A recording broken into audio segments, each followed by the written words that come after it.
Monsieur le maire, chers collègues, dans un contexte économique international incertain et dans un objectif national de réduction des dépenses de l'État imposé par la soutenabilité de la dette, supérieure à 12 milliards d'euros entre 2011 et 2013, je parle de l'effort bien sûr, la simultanéité de la réforme de la taxe professionnelle et de celle des collectivités territoriales entraîne un véritable bouleversement de l'affectation des ressources de celles-ci, lequel bouleversement présente au moins 3 conséquences majeures.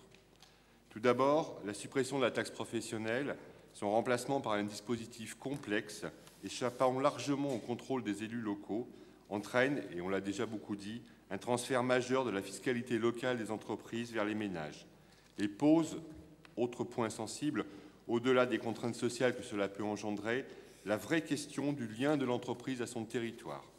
Hier, l'entreprise apportait l'emploi et des ressources aux collectivités locales pour construire, entretenir les routes, construire des écoles, des crèches, des lieux culturels, etc. etc. Aujourd'hui, ce lien est pratiquement coupé. Il faudra une vraie volonté politique, et elle est indispensable pour poursuivre le développement économique. Par ailleurs, il est important de noter que le mode même de calcul de la CVAE, basé, comme son nom l'indique, sur la valeur ajoutée, risque d'engendrer, d'une année sur l'autre, des variations importantes de cette recette, et ce, en fonction d'un contexte macroéconomique que la collectivité territoriale ne maîtrisera assurément pas.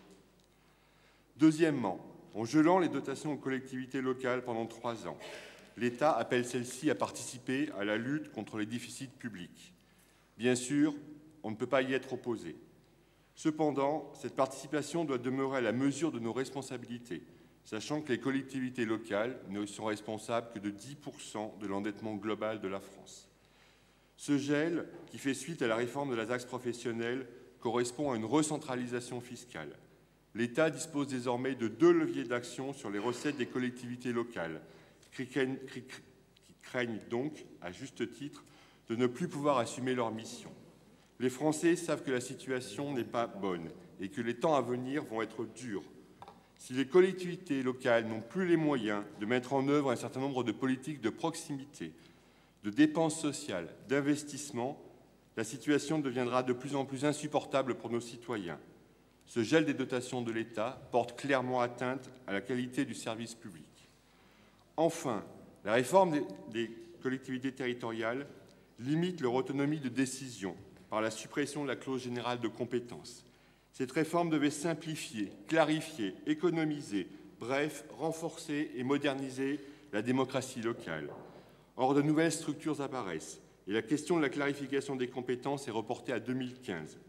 Et encore, comment se satisfaire d'un mode de scrutin et d'un seuil qui mettent à mal la parité et le pluralisme?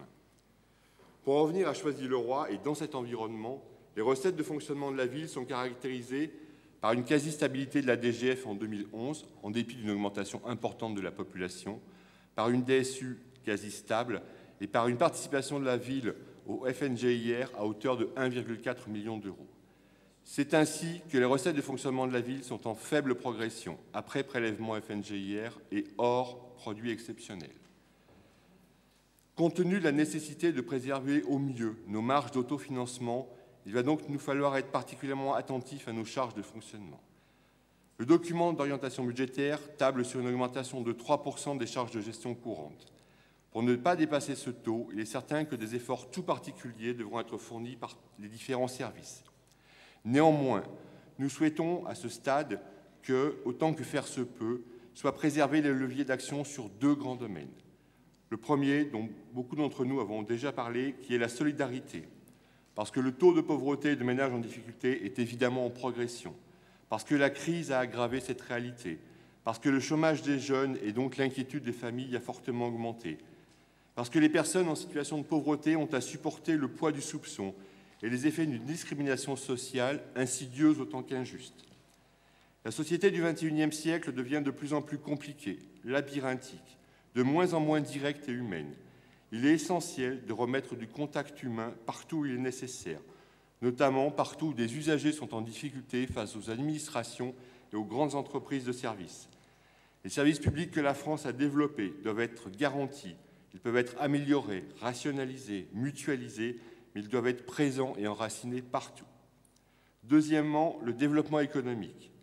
Parce que la contrainte dans laquelle nous nous trouvons de devoir assurer un reversement au FNGIR peut, et j'allais dire doit, devenir une chance par un effet de levier potentiel. En effet, le montant de ce reversement est figé en valeur. Tout développement économique que nous conduirons se traduira ainsi par un gain net en ressources. Nous nous réjouissons de l'annonce de la pose de la première pierre par ICAD des bureaux du quartier du Port début février, même si cette date a déjà été souvent repoussée. Le développement du Lugo, celui de la ZAC Fonderie Fine, doivent s'inscrire rapidement dans ce cadre. Il nous faut également, et en particulier, travailler l'image de notre ville, son attractivité, particulièrement auprès des entreprises. Nous saluons la poursuite de la rénovation des équipements scolaires, indispensable au bon maillage et au bon développement de la ville. Nous saluons également la poursuite des travaux en rue, qu'il faut absolument mener à leur terme, pour le mieux vivre et le dynamisme de Choisy-le-Roi. Nous terminerons cette intervention par le gel des taux de taxes locales. C'est une mesure que nous demandons depuis 3 ans et nous nous en réjouissons donc. La participation des Choisiens est déjà très importante. Il nous paraît judicieux et responsable de la stabiliser en dépit d'un environnement difficile. Nous aurons donc le plaisir de nous retrouver le 13 janvier ici pour débattre du budget. Merci. Merci, M. Brianant.